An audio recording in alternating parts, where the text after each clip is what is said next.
Morena Tauranga, it's great to have you all here on another beautiful day in the Bay. Good morning everyone, and welcome to the Council meeting of Tuesday the 3rd of March 2026. In terms of health and safety, if the alarm sounds, please make your way to the nearest exit, meeting down on Devonport Road towards the Strand. Please be aware that this is being live streamed on YouTube and the video will be publicly available. Just a reminder that everyone will have 5 minutes to speak during the debate as well as in the public forum, and please make sure your mobile phones are off. I'll hand over to Councillor Baker, if it's right, for a opening karakia. Mauri ore te whare, ngā mihi mahana kia tātou katoa. Me inoi tātou, kimi hia te pōranga haua te ao, kia i o rangi, kia i o nuku, kei ngā mata o te ariki, kei mata nuku, kei mata rangi, ke reira koe tāne te waiora, i ngā maungaru, i ngā wapara whenua, he reu te ki tai ki mau ao, ko koe, ko au, ko tāua nei, whiti ao, whiti ora, aramai te toki, haumi e, hui e, tae ki e. Well, today we have a little bit of a celebration to start our meeting. We have a staff member who has given 40 years of service to Tauranga City Council. So I'd just invite Lance Barlow forward if you want to come and sit at the table. Welcome, Lance. It's great to have you here, and thank you very much for the years of service. So Lance began his career with Council on the 17th of February 1986 and has proudly served in the same role for 4 decades. Over that time, he has played a critical role in keeping Tauranga's wastewater treatment plants and pump stations operating safely, efficiently and reliably for our community. Lance is widely recognised as one of the backbones of the wastewater treatment plant operation, with deep institutional knowledge built through years of hands-on experience in problem solving. Lance is respected for his direct, honest and constructive approach. That's what we like to hear, helping teams navigate challenges while maintaining high operational standards. During his career, Tauranga's wastewater plants and networks have more than doubled in size, and Lance has consistently led by example through continuous learning and professionalism. Lance is the main training technician and has played a key role in instilling strong professional values across the entire wastewater network team over those 40 years. We hope his experience, work ethic and commitment will continue to positively influence the city waters for many years to come. Lance, your contribution is vital to making Tauranga better, and Council is proud to acknowledge your service and achievements. So thank you very much, and you're welcome to say a few words if you'd like to. Just push the button and you should get a red light. Thank you, Mayor Mauri. Yeah, it's been a great job and still is a great job. I have excellent staff to work for and with, and management is managing the place really well. And yeah, it is a beautiful place to live and great place to bring up kids. I've got one daughter there who's working for the council now as well. And she's here to keep an eye on me. But yeah, but 40 years, yeah, it's a long time. It didn't sort of feel like yesterday I started trying to keep fit and keep going with my life. And thank you for keeping me in a job. Cheers.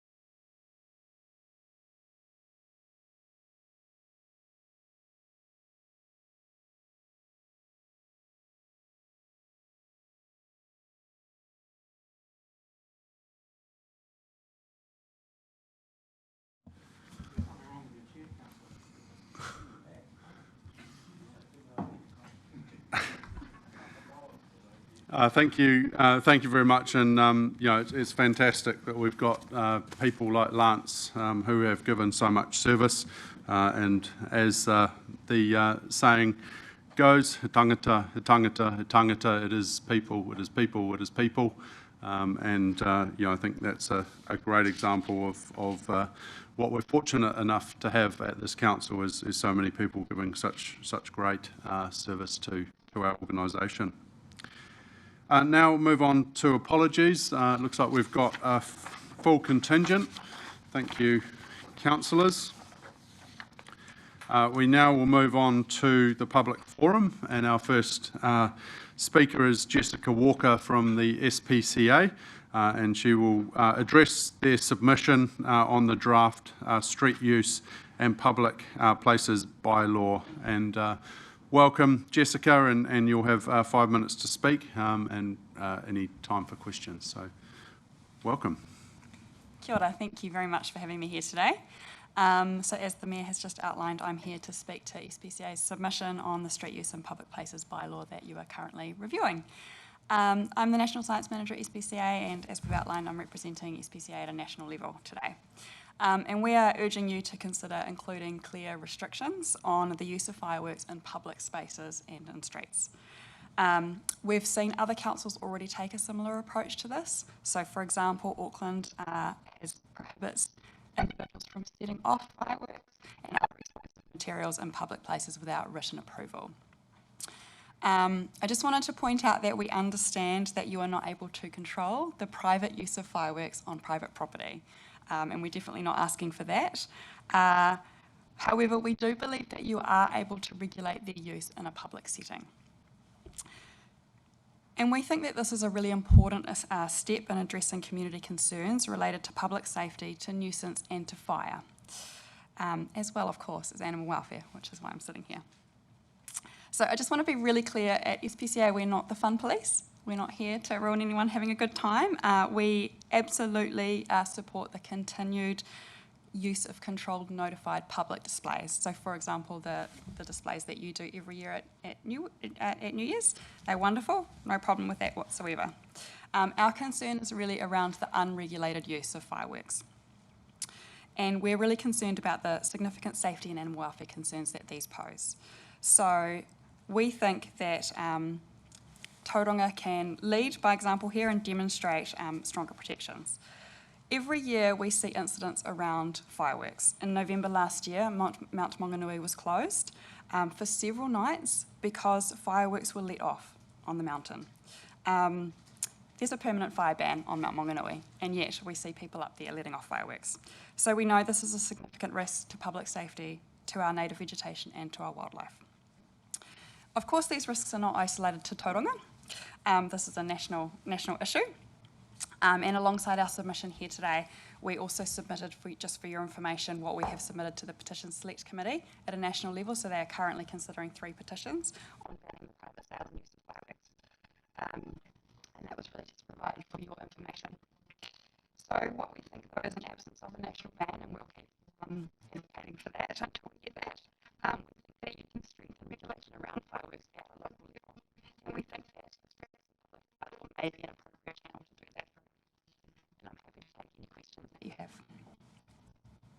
Thank you very much. Just to alert everyone, page 61 and 62, for anyone watching online or in the meeting, you'll see the full submission from SPCA, which is quite extensive, so any further detail can be found there. But have we got any questions for Jessica around the table? Yeah. Councillor Schooler.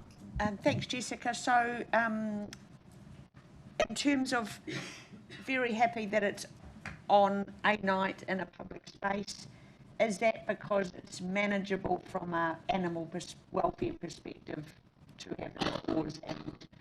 Yeah, that's correct. I think from an animal perspective, but also from our other service providers. So, for example, Fire New Zealand, if they know when these things are going to happen, then we can prepare in advance. From the animal's perspective, it does allow us to put mitigations in place. So if you've got an animal that is fearful of fireworks, then you can put things in place and you know it's going to happen between this and this time. One of our main concerns with the private use of fireworks is that they are unpredictable. People have that narrow window to purchase, but then they can use them whenever they like. So that's why we're advocating at that national level to ban that. Yes, but obviously locally, I don't know if you've been out after Guy Fawkes and seen, often there's tons of fireworks rubbish just in your local parks, around the bins, etc., where people, around where people have been letting them off in public places. Is there any further questions? Councillor Taylor.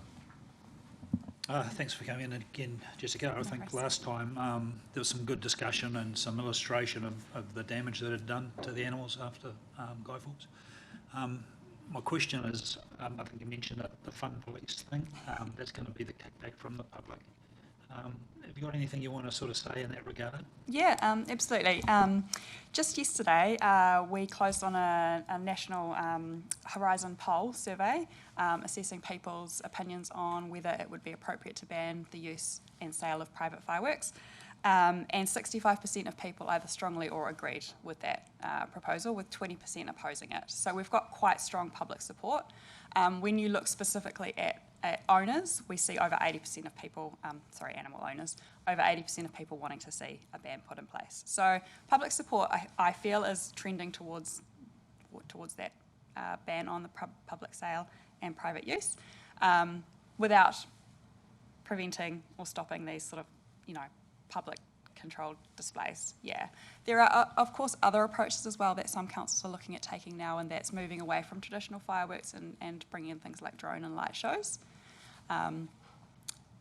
So that's another possibility, but yeah.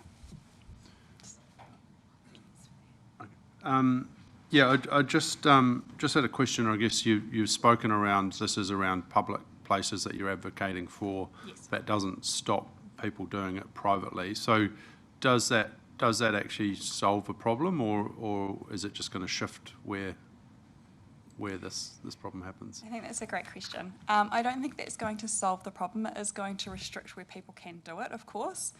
So I think it's part of a solution in the toolbox, and that's why we're continuing as well to advocate at that national level. So I don't know, you may be familiar with the fact that Winston Peters last year, after Guy Fawkes actually had his party put in a members' bill to the biscuit tin. So there is a bill in the biscuit tin at the moment that would look to ban the private sale and use of fireworks. That is ultimately what we want.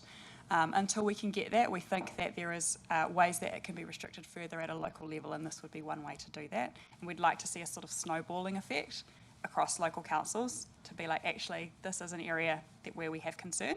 It's not ending it altogether, it's just containing it to people's private property. Yeah.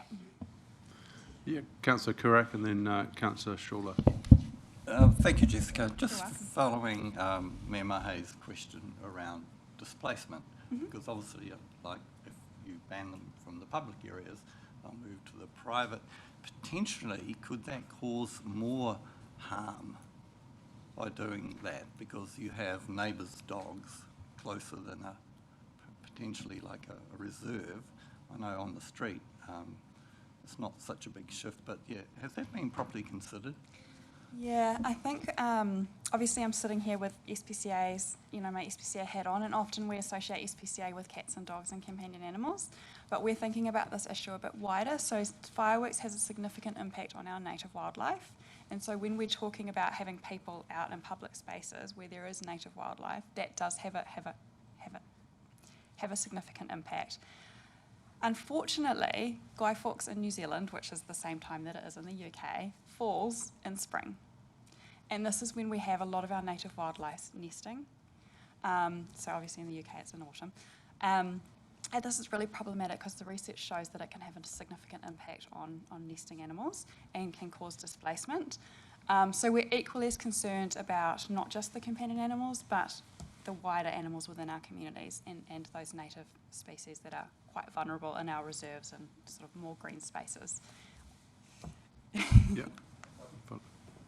Could have a follow-up question. So you mentioned the support through a survey, I think it was, Yes, that you yeah. mentioned, and quite a high level of support. So given the growth in Halloween, as we've been experiencing over the years, and considering the entertainment for children, do you think that would help a more of a wider public ban, given that for children Halloween could probably make up for the loss of fireworks? Oh, yeah, okay, I see where you're going with that. Because it's a channel similar of thought. time frame, isn't it? That's correct, and I think one thing that that I've seen, at least in Tauranga, is that there used to be a big public display on Guy Fawkes. It used to be out at Bethlehem Way, and that has shifted, and now there's, the council display is at New Year's, so celebrating a slightly different thing. I think Guy Fawkes doesn't really have the same meaning to New Zealanders that it has to those in the UK, so it's always, why are we celebrating this particular event? And you're right, we've seen a huge increase in children picking up Halloween around a similar time, 31st of October. I live in Matua, so I'm in one of those streets that's absolutely overrun with kids on the 31st of October. So yes, I don't think fireworks is always about children though. I think this is a community celebration, which is why we see it happening at New Year's, and everyone's out sort of enjoying that. I don't know if that's answering exactly your train of thought there, but... Councillor Schuler, you're right. Thank you, everyone, for your questions. Thank you, Jessica, for your time today. You're very welcome. We'll consider your thoughts later on. Thank you.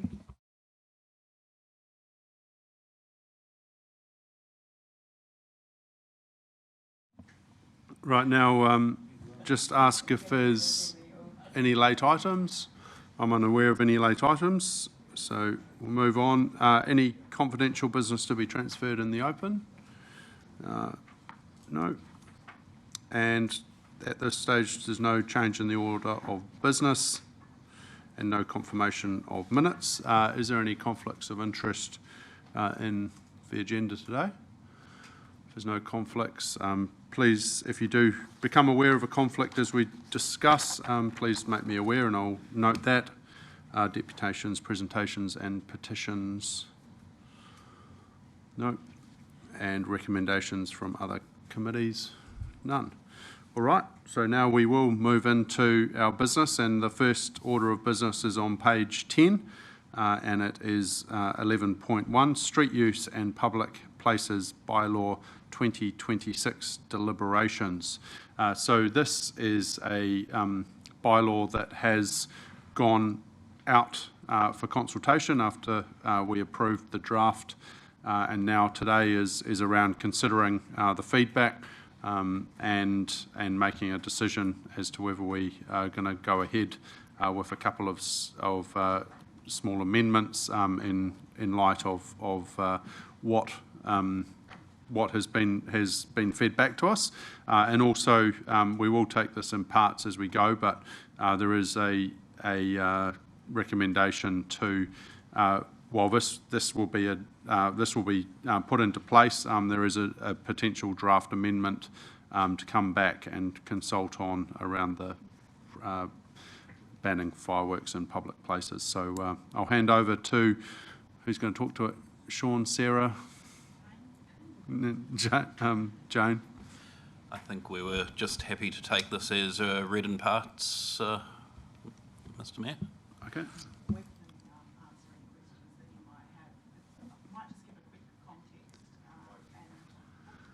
Might give a quick context and history of where we've got to. So it was in the 24th of March council meeting last year that you directed staff to review the bylaw with a specific focus on street use, dining and footpath use.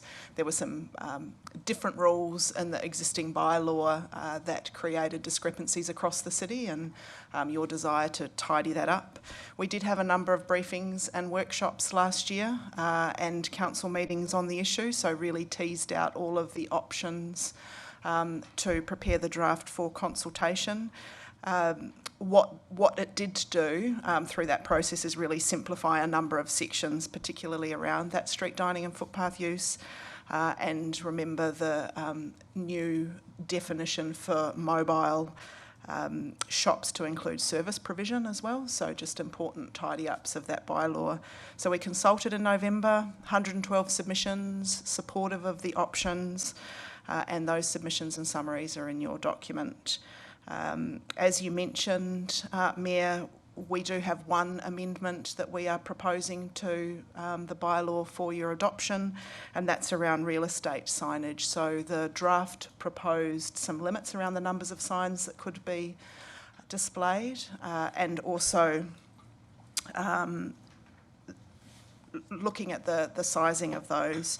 Through some submissions that we received through our consultation process, we've proposed to make the size, to regulate the size of real estate signs and make them consistent with the business sign rules in the bylaw itself, and also to limit auction signs and open home signs being displayed just on the days where that's going to happen. We have received some complaints around that in the city. You have heard from SPCA around fireworks, and there are national conversations happening around fireworks. There are councils that have regulated the use of fireworks in public spaces. We did not consult on that option when we went out with the draft bylaw. So that, if you would like us to proceed with fireworks regulations, we would need to propose a draft amendment, go out for consultation where we can seek the community's views on that and come back with you with a decision before Guy Fawkes this year. So the paper does propose that you adopt the bylaw as consulted on with that amendment and with an option to draft a new amendment to the bylaw for fireworks regulations. Councillor Morris, you have a question? No, I was just sorry. gesturing, but I'm happy to move should the opportunity arise. All right. Councillor Taylor. Thanks for the report, great report, and a great consult, I think, looking at what the feedback we got. A couple of questions. So the first one is around the consultation for the fireworks edition. What do you think that'll look like from a process point of view? Sort of time-wise, and how many meets do you think? We had anticipated that if you were keen for us to consult on that, we could do that in June. So come to you prior with options of the questions that you would like to pose the community to get their views on. Public places, I mean, it's really a yes or no. Would you like us to restrict the use of fireworks in public places? But you can direct us on the types of questions that you'd be interested in hearing from the community. 4 weeks consultation, we can have a hearings, and then any amendment could be passed, as I said, before Guy Fawkes. Yep. Yeah, sorry. My second one, it's on page 95, and this is just a query on does it exist. There was a comment that came in and through one of the submissions about mobile shops being used as accommodation. Is that a thing?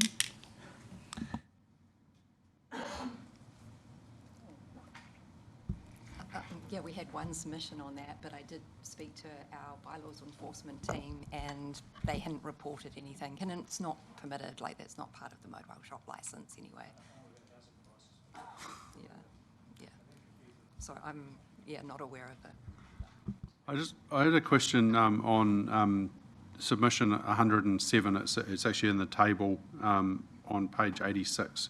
Just clarification, they're talking about a real estate sign, I think, with 90 degrees, and would that be classed as 2 signs or 1 sign?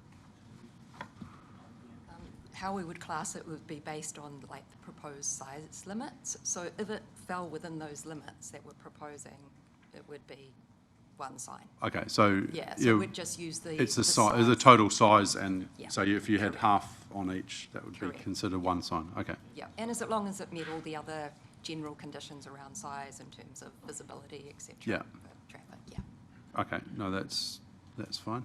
Councillor Couret. Thank you. In the public forum, the SPCA asked us to lead by example, but my understanding is that other councils have done that as in the report. So are they asking that we do something different, or basically do the ban in public places? Is that what all the other councils have done? Is it your understanding that that's the common theme in terms of restriction? Yeah, a number of councils have that restriction in place. Like Jessica mentioned, Auckland, I think, was the first, and they have probably the most comprehensive in the sense their bylaw talks about any public space. So we're talking road, beach, reserve. whereas some other councils like Hamilton just talk about reserve, like they have a reserve bylaw that just sort of says reserve land and domains and parks and things. So yeah, there's a few councils definitely have that in place. So I think she was just wanting to continue that, yeah. There's nothing in your mind that we could add to what other councils are doing? Anything different there that we could potentially do? The only addition would be making it a comprehensive ban like Auckland. In the sense, like I was saying, Hamilton is silent on street. So, someone, even though it's a public place, someone could light fireworks on the street, whereas we could take the approach like Auckland and have it across all public spaces. Yeah, but I don't think there's anything in addition to what Auckland, yeah. Councillor Crowther and then Councillor Schuller.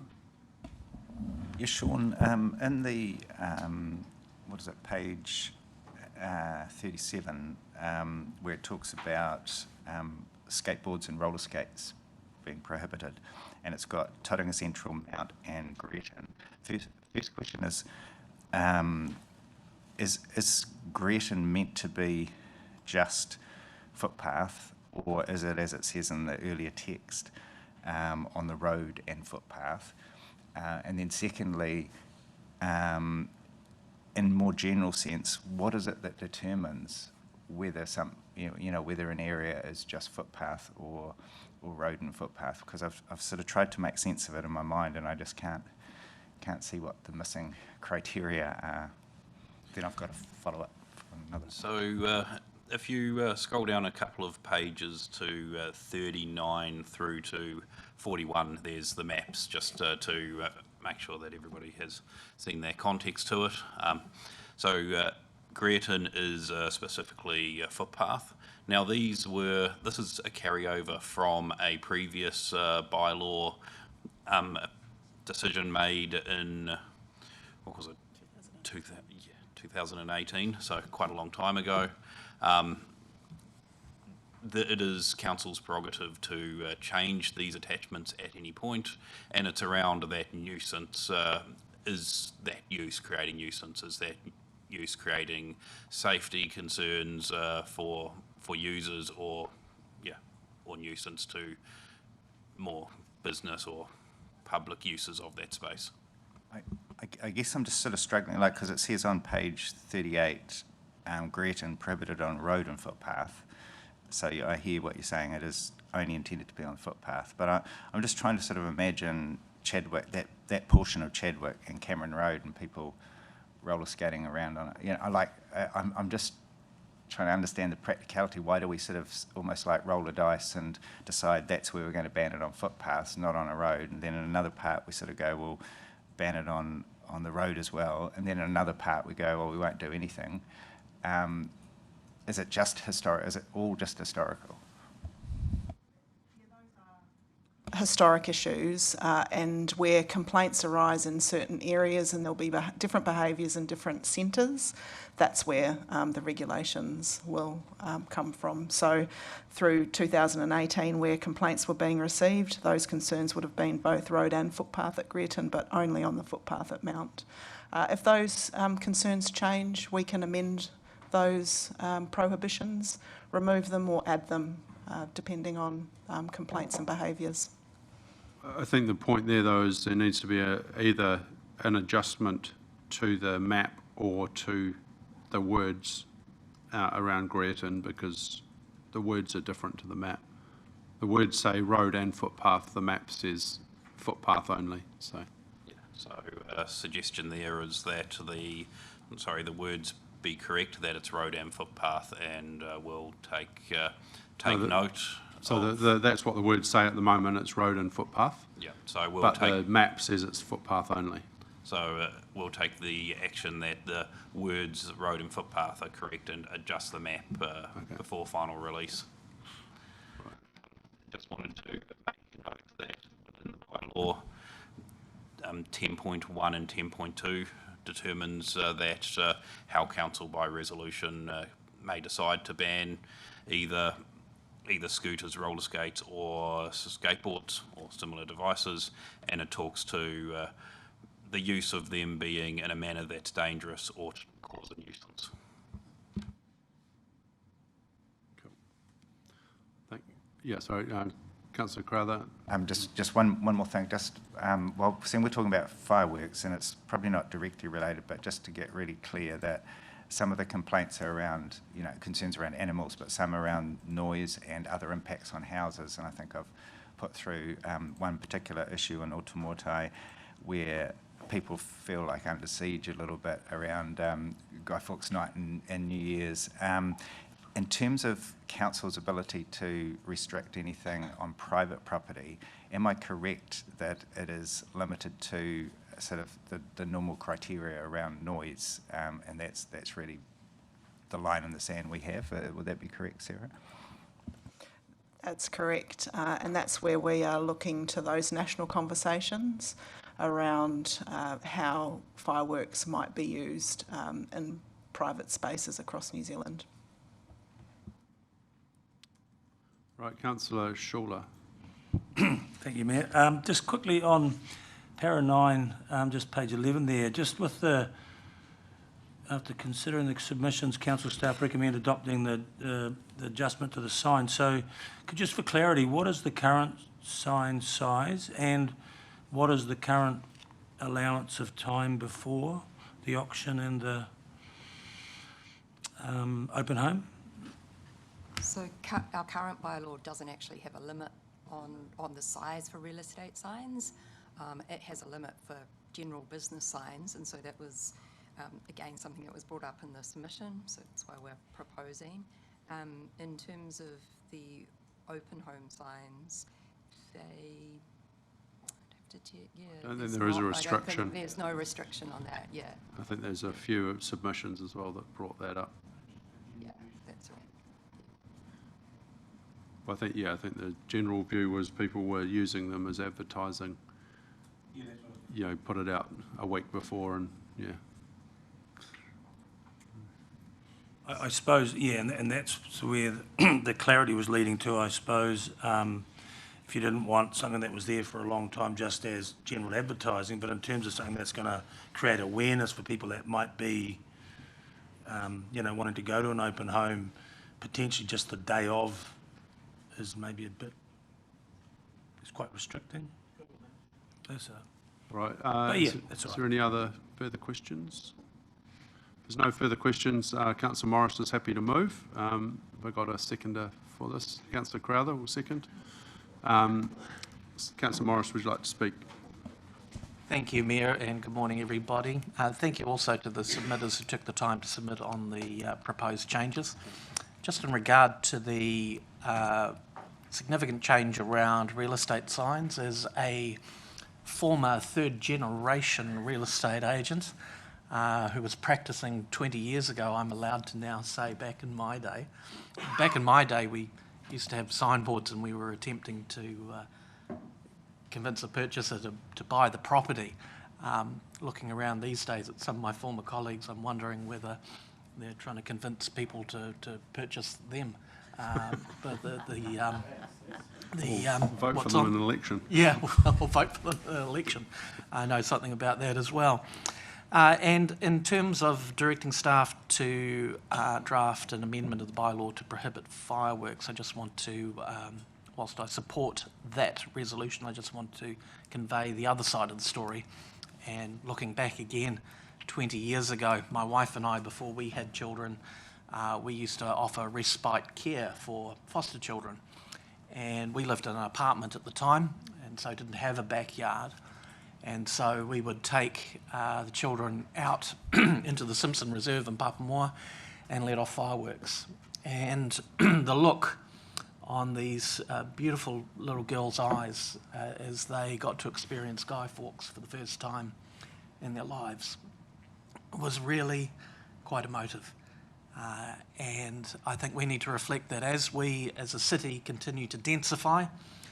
People certainly don't have a fifth of an acre backyard as we did when I was growing up. We need to acknowledge that for some people we are curtailing their ability to enjoy Guy Fawkes as we once knew it. my personal view in terms of bylaws and things is the less restrictions, the better. That's my personal view, and I think I've always had that and I'll never change. But I have to acknowledge that in my assessment, my community wants a change and wants further restrictions. So it's incumbent upon me as an elected representative of theirs not to be sitting around this table trying to express my own view all the time, but I do need to represent theirs. And so in this occasion, I have to give way and say the mood for change is there in the public, and I think that we would do well to consult on an amendment to the bylaw. Thank you. Councillor Crowther. Yes, thank you to staff for what I thought was a really good piece of work, and I support all the recommendations here. I think in terms of the fireworks, I totally understand Councillor Morris's sentiments, and I guess look back as well, like most of us, and you sort of think, in my day, sort of setting off thunder bangers, trying to see how high the can would go up above the power lines and so forth. But I think there has been a real mood shift, and I think it is something that our public are really calling out for in many cases. And I personally support the New Zealand First bill and hope that gets through Parliament. But until then, I think if we can do something, I think there's a trade-off equation here that's slanted now a bit more heavily towards limiting fireworks and thinking about the welfare and well-being of animals, and indeed some people who are really sort of adversely impacted. And I've had a few sort of quite concerning stories in my own sort of neck of the woods where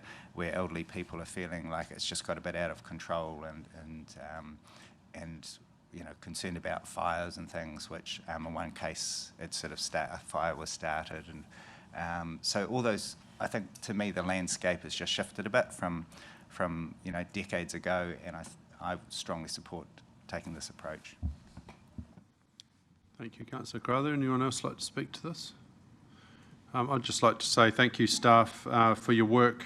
Thank you to all the submitters that have made submissions. Some of them were very good, and you know, thank you again to staff for taking on board some of those comments and making some small amendments in response to those submissions. So that is how you can input into the decisions we make around this table.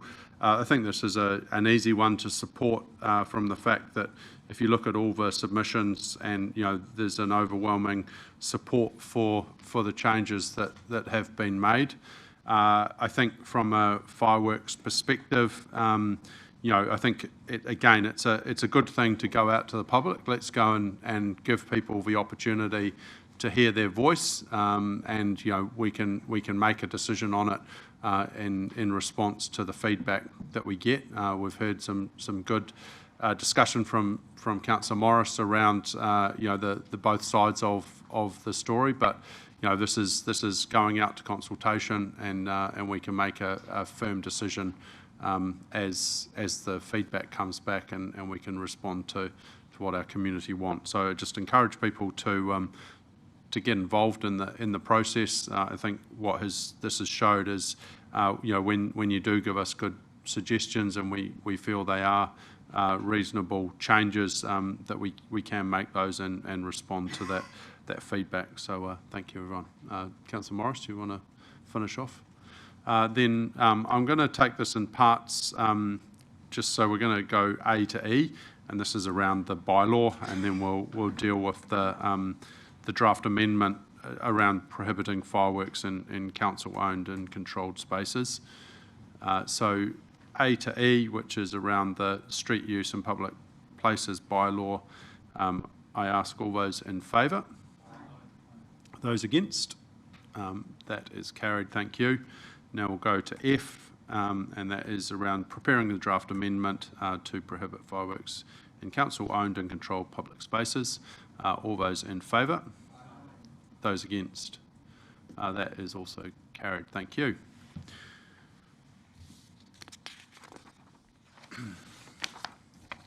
So now we move on to 11.2, which is the draft dog management bylaw and policy and keeping of animals bylaw for adoption for consultation.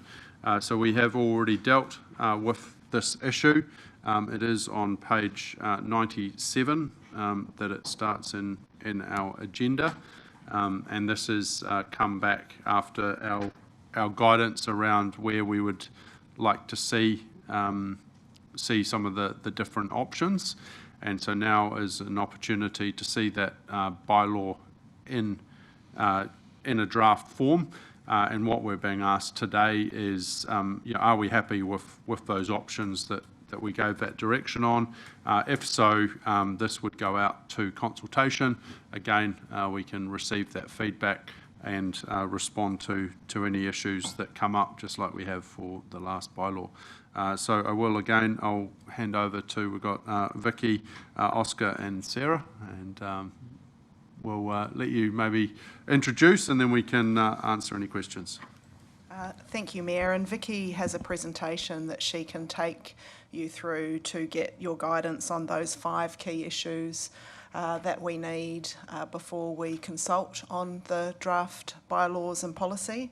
I just want to note that like the firework issue, central government have been looking into dog control matters, and in particular they have asked for urgent advice on what new dog control legislation might look like following some really tragic events over the last 18 months.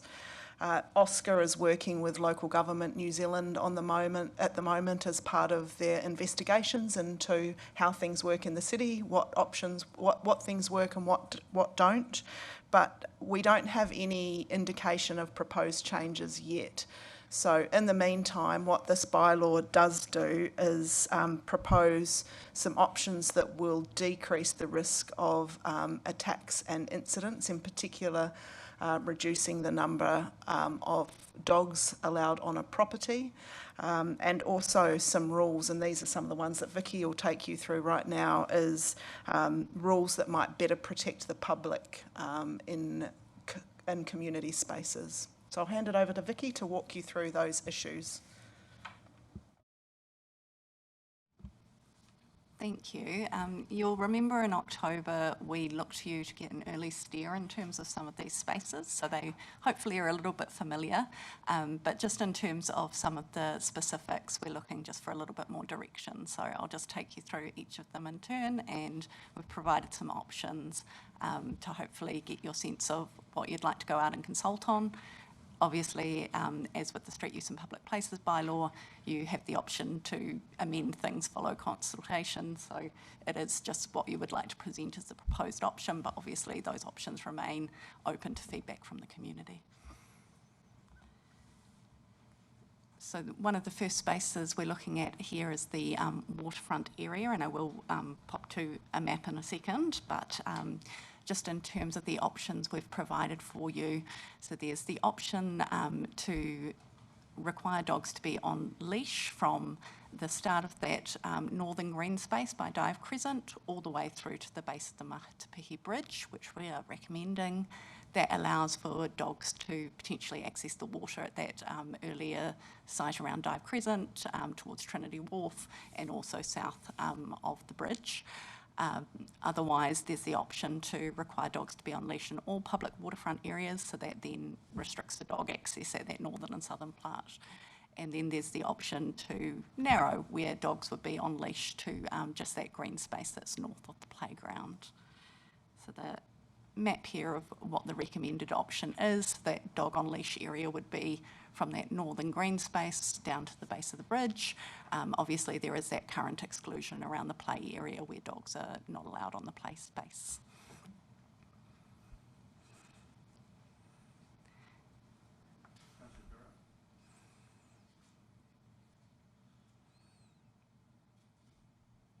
So thank you, Vicky. So currently, and it's not proposed to restrict Memorial Park, is that because there are probably fewer children there, given the shift potentially to the other playground location?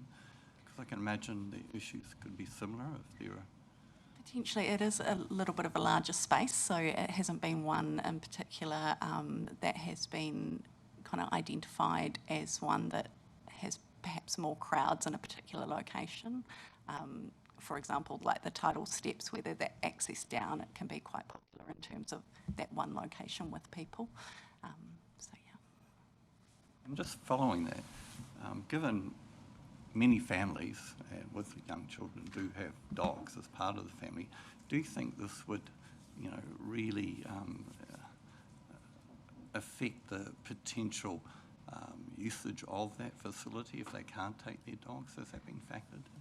It is just dogs on leash for those orange areas, and so with all these things, it is a balance between the people who have the dog who'd like to use the space and also the other users of the space. And so, going out to consultation, we will hear from both sides in terms of how people feel. But I guess it is just balancing that desire for people to feel that they can confidently use the space, as well as the users who would need their dogs on leash. So it's always a trade-off. Rolliston. Thank you, Mayor. The restriction down to Marapi Bridge, did we think why we'd let them off the leash at Marapi Bridge, given it's little narrow? If I'm assuming that's what we're saying along it, so are they allowed to be off a leash on the bridge? Oh, sorry. I meant that the waterfront area would end at the point of that, as opposed to the dogs on the bridge. The bridge would be considered a footpath, and so therefore dogs would be required to be on leash at present. So it's just to mean that kind of southern bit past the bridge, where there's that kind of car park space and the dogs can enter the water around the boat ramp area, kind of there, well, that concrete. So the bridge itself don't have to be on a leash. That's probably the clarity. Yeah. Just thinking about Councillor Correct on a scooter. Councillor Scholar. Thanks, Mayor Mahe. Thank you for that. So just a question on the signage, and it's even reading in the paper that dogs have to be on a leash on the way to the beach, and that is adhered to sometimes and sometimes not. How much signage, if the recommendations were adopted, how much additional signage, and can we think of signage in a positive way rather than no dogs, or the question is signage, and I just would encourage some good thinking about a positive way to say no about what you're allowed to do. Yeah, we can bring back kind of design indications for, is it particularly the coastal dune area that you are interested in, or in terms of all these community spaces? Yeah. There has recently been an update in terms of the signage guidelines for parks and reserves, and part of that included these kind of directional signage, and so we can bring that back with the next paper. Let's move on to option B, or issue 2. So here we're looking at the boundaries for Shark Alley. So at present, Shark Alley has that temporary restriction on dogs, and we're looking to make this potentially a year-round restriction. Currently, the restriction applies to the beach area. We are proposing that extend out to the adjacent dunes, the grass area, the boardwalk and the green space up to the curb. And there's a twofold reason for that.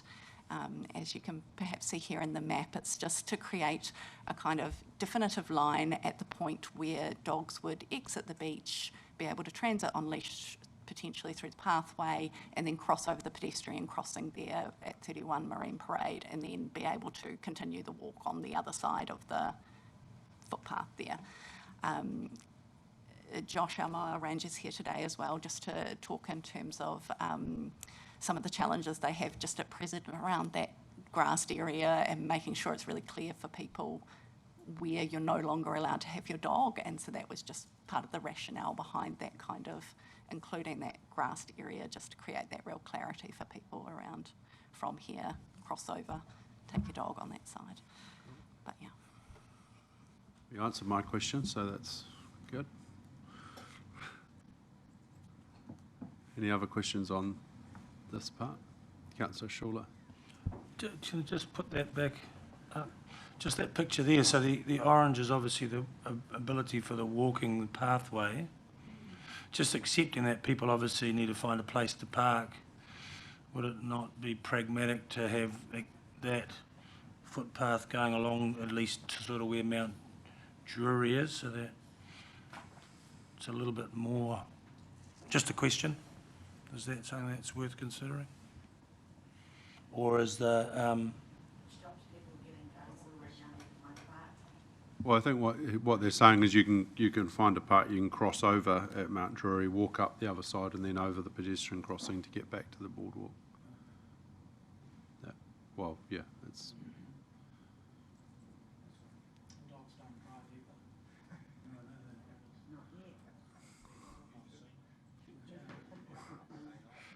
All right, we'll move on to issue 3.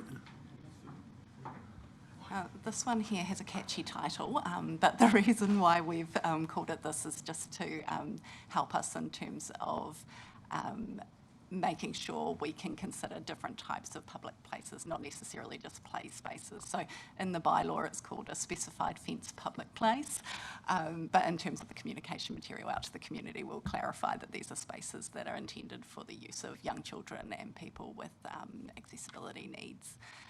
So these are a couple of spaces we're looking at, I believe 3 to 4 in the next couple of years, where just fencing existing public places in order to provide a safe and inclusive experience for people, potentially looking at one next to the Tauranga Special School and a couple of other places across the city.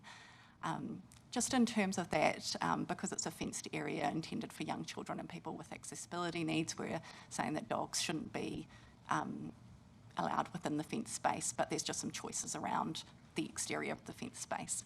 So there's the choice to say no dogs on the park whatsoever, choice to say dogs just prohibited within the fenced area, or our recommended option, which is that staff look at each particular space and intend to have tailored rules so that people accessing the fenced space can get there in a dog-free way, but dogs can still be potentially allowed in other parts of the park where that's possible without impacting people's safety getting to and from the fenced space. So that's for a couple of the parks where they are larger parks and the fenced area will be just in a portion of the park, so looking to just allow that entrance and exit safely. Right, any questions on that? Right, we'll move on to issue 4. So this is the beach access ways. So in October, you made the decision to consult on the proposed change to restrict dogs from the coastal dune area. But in order to facilitate dogs getting to the beach, there's a choice around how the dogs would go through the access ways, either on leash or off leash. We're recommending on leash just twofold. So one, to protect wildlife in that sensitive area, but also they're quite often narrow beach access ways, and just to manage with other users, we're suggesting that on leash might be a more sensible approach. So what just interested in what's designated? So like a council beach access way, as opposed to someone just going over the dunes saying this is my access way. Okay, so that's every beach access? So the ones that are council beach accesses, so Okay. they're quite frequent along the coastal strip there with the little blue sign and the, you know. Yeah, okay. No, that's clarification. Any questions? All right, and issue 5. So issue 5 is just around bee regulation. So this just came up recently within the time of the bylaw review, just in terms of cases we have around people keeping hives in urban areas, and depending on the management of those bees, it can potentially create a nuisance for neighbours. In particular, so we had a look at the complaints over the last period, and the majority of the complaints, I think 34 out of 37, were to do with bee excrement, which can create a waxy substance, which can be a bit difficult to get off outdoor furniture and decks and so forth. And so at present, the bylaw is drafted in a way where it comes down to the opinion of Oscar here about whether those bees are creating a nuisance. So what we're suggesting is to change that provision and instead use the general powers clause to manage the issue. So the benefits of that approach is that Oscar can then take a more proportionate approach to the issue, starting out with maybe suggestions other than removing the beehive to the bee owner, and being able to then proceed through. At the moment, because it's kind of all or nothing in terms of removing the hives, it can escalate with neighbours wanting to appeal decisions, and that obviously takes quite a bit of enforcement time. And so just looking to kind of change the way we manage that. Yeah. It's an interesting one, the B one. Does the officer, or should it be escalated to the hearings panel, do they have any sting with regard to these? No? I can answer that. We haven't traditionally used the regulatory hearings panel for that. We've used a panel within staff if it gets to a point where we need to make a higher decision because it's getting nasty, often between neighbours. But the real issue that I'm finding is that it's very hard to prove that the bees are a nuisance and are coming from a specific place once they get down to a certain number. Most of these complaints come in around springtime when bees generally are at a high activity rate, and so it would take away an expectation that we would be dealing with bee poo for 163 hours in the last 2 calendar years of staff time, and instead make it when it's an actual issue that we can just use our other new capability.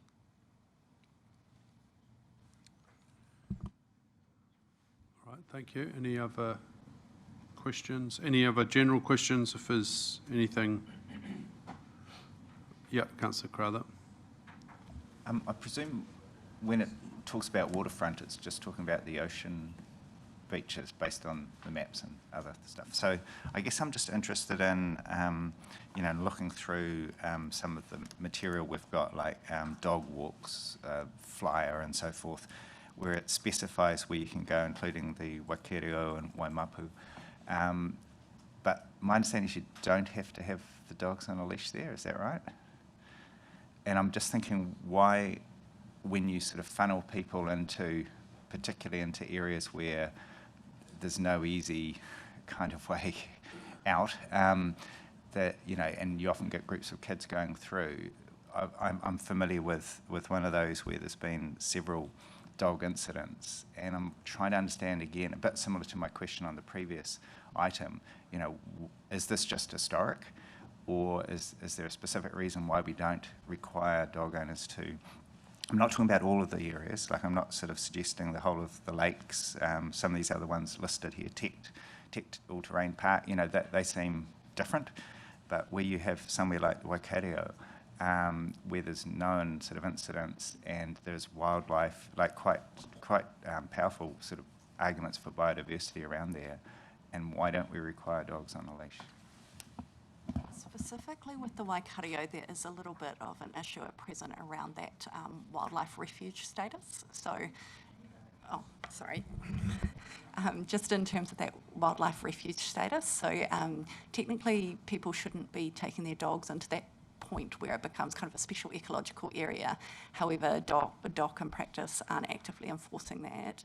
In terms of a bylaw response, we can't put in a leash restriction in an area where it would conflict with other legislation, and so that limits us from looking at it at present. However, there is that portion within the paper that speaks to potentially looking to reclassify that area with DOC, so we are following up with DOC around what the process would be to look at potentially changing that status, which would then enable us to consider the area.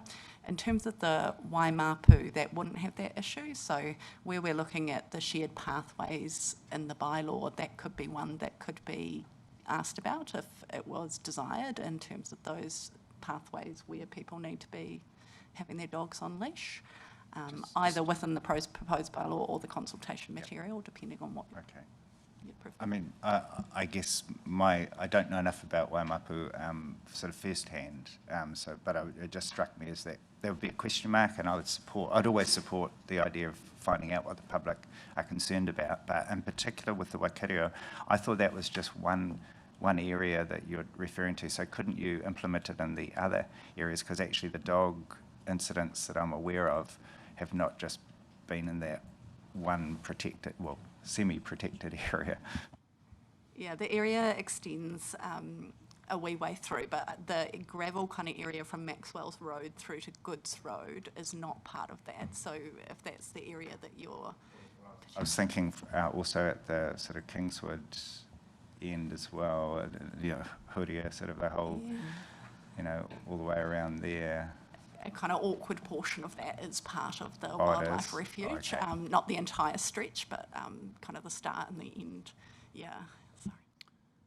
I just had a question on 10.1 on 111, and this is around the limit of dogs, and then this clause does not apply to doggy daycares or commercial kennels. My question is, so do doggy daycares and commercial kennels need a licence? No, they don't. And we have some examples of some complaints for doggy daycares being set up in suburban areas where it might not be considered appropriate. So we will look to get some guidance on that. It's probably more of a business control issue than an animal services issue. Yeah, I guess, I just see a big, I'll start a doggy daycare and get 5 dogs, to get around your bylaws. So I think it is quite a concern to me, if that's not the case. The city plan still does apply, and having a business in a residential area, there are rules around that, and I think that's to Oscar's point that it becomes a city planning issue that we can monitor compliance with. So you don't think that's going to become a way to get around the number of dogs that you're...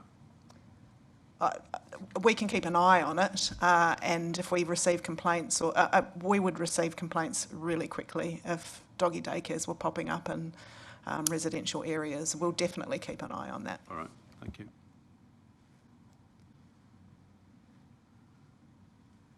Any other questions?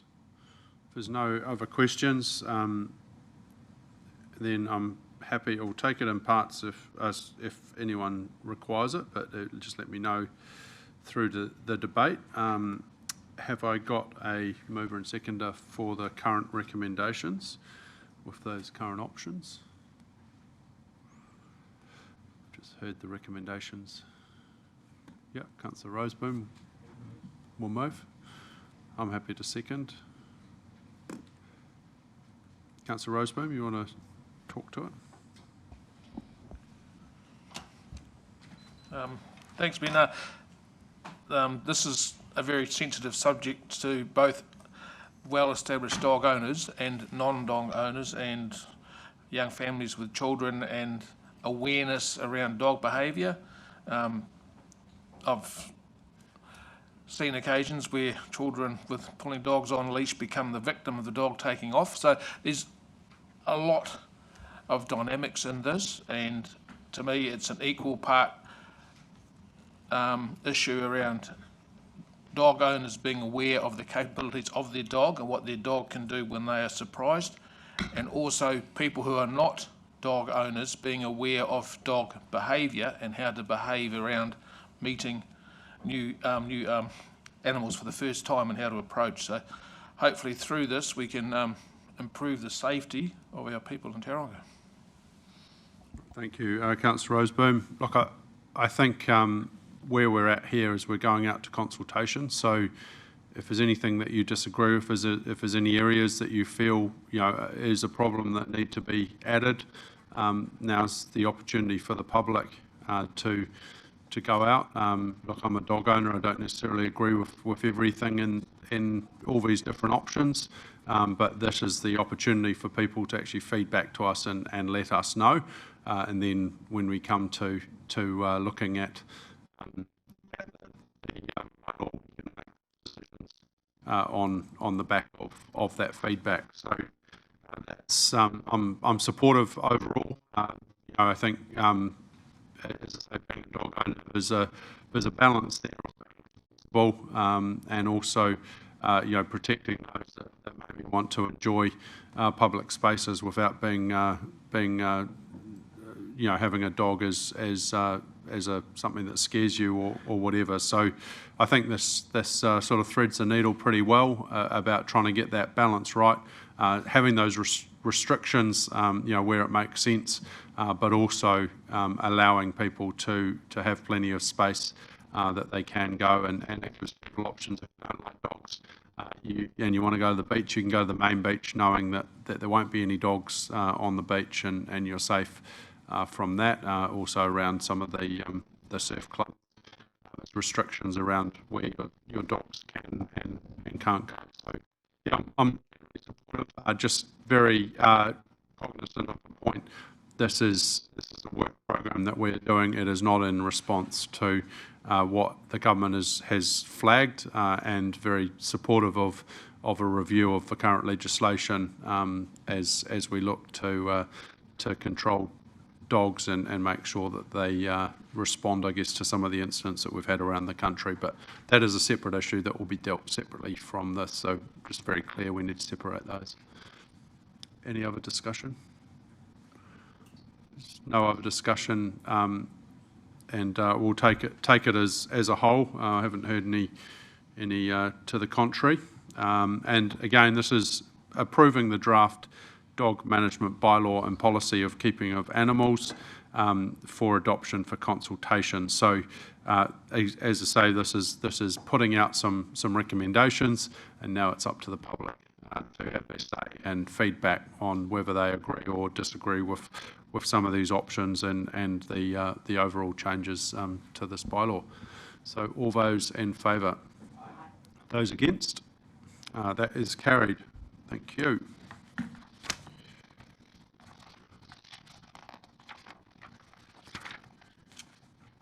Right, we now move on to 11.3. This is on page 138. This is the elected members' expenses and resources policy, home security allowance. This is something that we've already approved around the accepting it into our policy. This paper puts it into that policy and words it how it would work. And happy to hand over to Jeremy if he's got any comments. Otherwise, we'll open it to questions. You just did my introduction for me. That's exactly where we're at. You told us what you wanted to do back in November. We've effectively been waiting for a smallish council agenda to be able to get this on the agenda and sign it off. Right, is there any questions around this? Okay, if there's no questions, can I move for a mover and seconder? Yeah, Councillor Schooler, Councillor Schuler. Thank you very much. Would you like to speak to? Let's speak. There's no speaking. I'll ask all those in favour. Those against? Okay, that is carried. All right, now we're going to move on to 11.4. Once we finish this item, we will have a break. So. Before we go to publicly excluded. So now we're 11.4, status updates on actions from previous council meetings. This is on page 151.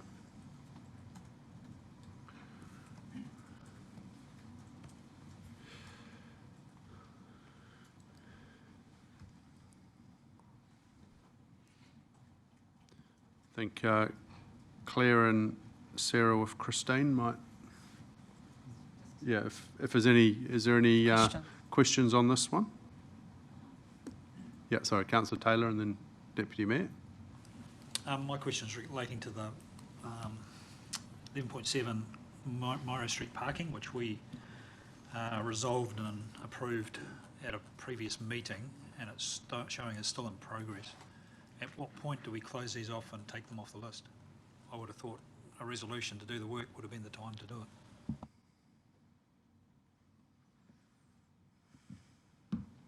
you want me to respond to that? Because there was ongoing lines of inquiry post the meeting, we couldn't proceed with the project. Given yesterday's conversation, I think we can close this item now. Right. Deputy Mayor. Thank you, Mayor Mahe. I'm just trying to find the financial delegations, which I think is at the end. So there was it's in progress that we are to receive the financial delegation manual, or whatever it looks like at council. I went back and in October 2024, there was an action before we had actions that the Audit Risk Committee was going to receive the financial delegations. It's been raised at the Delivery Committee, at Council Committee. There's questions on when we had the reset, we couldn't get it because the job titles were changing. The job titles have now changed. This must, like, it's not, I just don't understand why it's not available, and it just makes me concerned that because it's not available for 18 months, that there's something odd about it. We got a paper on digital, a business case for $3 million that was approved by one person and the executive at the time. We've had another chain, everyone got new laptops for $4 or $5 million. There wasn't a business case, so that didn't have to be approved. We have had instances where $283,000 was found from other budgets to be used in a project, which I supported, so I was happy with. And I would just like to know when we can receive the financial delegations of this organisation, because it's really important. We are here representing the people of Tauranga in terms of how this council spends their money that's collected in rates, and we need to know, we need to have some confidence that we understand how decisions are made from a financial perspective. So I'm no longer willing to keep saying in progress is okay. I have talked to Craig and Catherine, and they're apparently we can't easily see it. I didn't ask for an easy to see financial delegations. It must be audited. Your internal auditors and external auditors must do checks on when something is approved, that person had the delegation to do it. Māori, we know you're allowed to delegate, you're delegated for 500,000 capital programs brought forward. You're the CEO, and that's an understandable delegation, but there's other ones that I just we need some confidence and we need some visibility on the financial delegation manual, please. Thank you, Deputy Mayor. You raised this about 6 weeks ago, I think, in a previous meeting. October 2024, I raised it. Yep, and most recently, I think you've raised it again. And I believe that there was a response via email from recollection that this was on a bring-up, or it may have been a resolution that this would have been reported back by August. But Christine, I think it was your email. So there are two things. One is there was a request for a copy of the existing delegations manual, which I think is what you're asking for now, and I've just pulled it off the system, and I can probably and I just need to have a look, and it's probably the thing that Craig's talked about. It's sitting in quite a comprehensive system. And then the second question was, there's an action to review the financial delegations, which is what you passed, or you gave us direction when you changed the reset job titles to reflect the reset. And my recollection is I can check that was due by June of this year. And that's a decision-making point. So there's two things here that need to be done. And I think currently you're just asking for a copy of the existing delegation. Yep. I'll work with Craig on that to make sure that goes through. I think it's probably just miscommunication of who's actually doing it, but we'll get you there. That would be appreciated. Thank you. Yeah, Councillor Crowther. Just on page 156, 11.3 Mount parking plan. I'm not so concerned about the plan itself, but it's been sitting there on hold, awaiting the first 2026 meeting of the Joint Transport Committee. I guess just like to make it a standing request that I'd like to understand what's going on with that committee. I've been deeply involved in conversations around it. I have no clue what's going on. I presume there's someone in this organisation who can explain to us what is or isn't happening with it.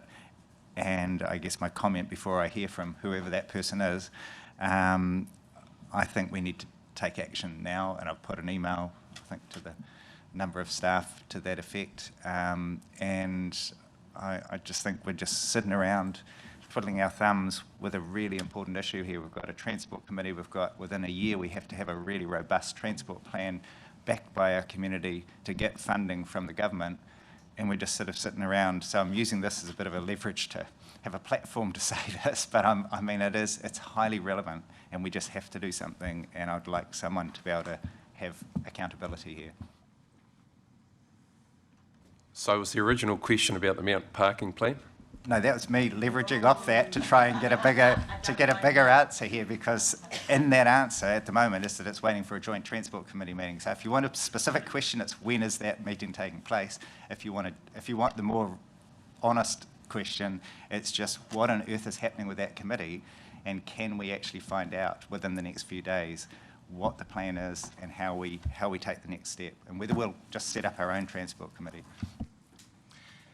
Yeah, we deferred a briefing on this from memory during Chipgate, the attention we had to put on the chip seal over asphalt. I will come back to you within a day with what our next schedule looks like. My apologies. Thank you. I think things like Chipgate, I mean, whatever, but this is the fundamental issue for transport in the city, and we just have to get on top of it. One way or the other, we need to have a robust process for governance, to have insight and input into decisions around transport, and it's just not happening. Councillor Courak. On the same page, 11.2, the Speedway. Now, I have asked this question earlier around whether that document's been executed or signed by both parties. Has that occurred? Are you aware? I don't believe it has, no. It's sitting with BVL and Speedway, but Renika, you'd probably be able to update us. Yeah, when Speedway got their legal representatives involved, we had to enter a next round of conversations. That next round took place last Wednesday or Thursday, and we expect that things have now been resolved. I would say, but I believe this has been said before, this is soon, next few weeks until the legal input can be redrafted. Just a follow-up question. Are you aware of any significant issues that have arisen? No, it was mainly due to the distribution of risk and who took what risk. There's also a potentially significant issue with timing of car parking that was in the Bay Park master plan that looks like would get deferred as part of the annual planning process, that the Speedway want to link to them taking over with enough car parking available. That's the only potential issue that I could see right now. Right, any other questions? Deputy Mayor, you? No, I was just going to comment that it is great having an action schedule, because going back to October 2024, you did have to read the whole paper to actually find out what comments had been made and manually note those. So just, again, a very good thing that we're doing. All right, now we just have a couple of recommendations to Council, and that's receiving the report and attachment 2 remaining and publicly excluded. So I ask if we've got a mover and seconder for that. Yep, Councillor Taylor, got a seconder to receive that report. Councillor Rolleston, thank you. Any discussion?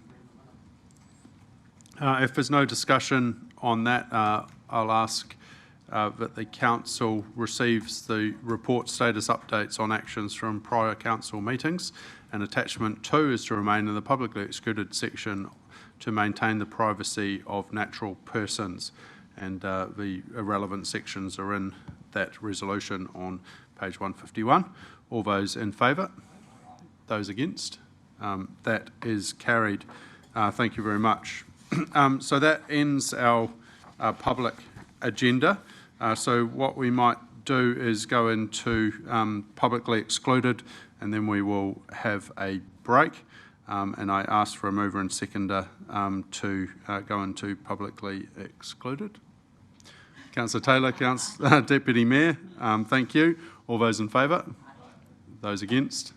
It's carried. So we're in publicly excluded. We'll have a 20-minute break and come back at 11:10. Thank you.